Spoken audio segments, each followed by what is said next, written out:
এক তরুণী তার বাবাকে সাথে নিয়ে গাড়ি ড্রাইভ করছিল। কিছুক্ষণ পর আকাশ কালো মেঘে ছেয়ে গেল এবং তুমুল ঝড় এবং বৃষ্টি শুরু হলো।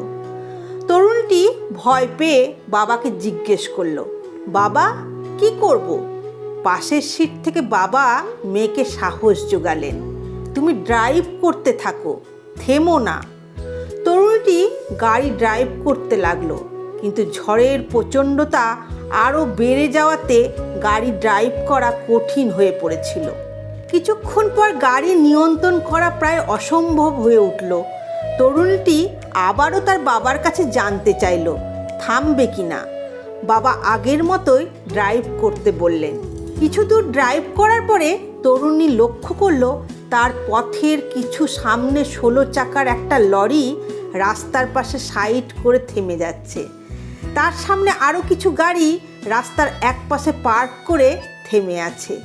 দৃশ্যটি দেখে তরুণীটি বাবাকে বলল, বাবা এবার আমাদের থামতেই হবে।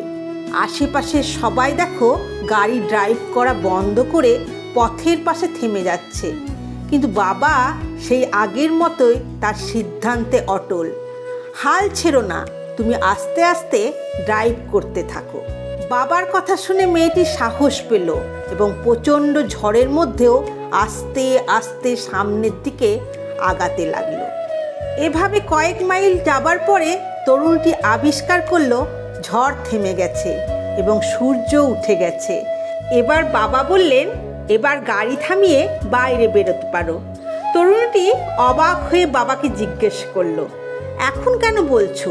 বাবা বললেন, এখন এজন্যই বের হতে বলছি যাতে তুমি পিছনের দিকে তাকাতে পারো এবং সেই সব মানুষদের দেখতে পারো যারা হাল ছেড়ে দিয়েছিল এবং থেমে গিয়েছিল। ওরা এখনো ঝড়ের মধ্যেই আছে, কিন্তু তুমি হাল ছাড়োনি এবং থেমেও যাওনি, তাই তোমার ঝড় এখন শেষ। জীবনের ক্ষেত্রেও একই ব্যাপার প্রযোজ্য। জীবনে চলার পথে আমরা অর্থনৈতিক, আবেগিক, পারিবারিক, সামাজিক ক্ষেত্রে নানা ধরনের ঝড়ের মুখোমুখি হই এবং ভয় পেয়ে থেমে যাই। থেমে থাকার ফলে সেই ঝড়ে আমাদের জীবন গাড়ি নানাভাবে ক্ষতিগ্রস্ত হয়, যা আত্মবিশ্বাসে ঘাটতি এনে দেয়। জীবনের রাস্তা রেসিং ড্রাইভের মতো মসৃণ নয়। জীবনের পথ বড় বন্ধুর। চলার পথে নানা ধরনের বাধা বিপত্তিই আসবেই, কিন্তু থেমে থাকলে ক্ষতির পরিমাণই শুধু বাড়বে।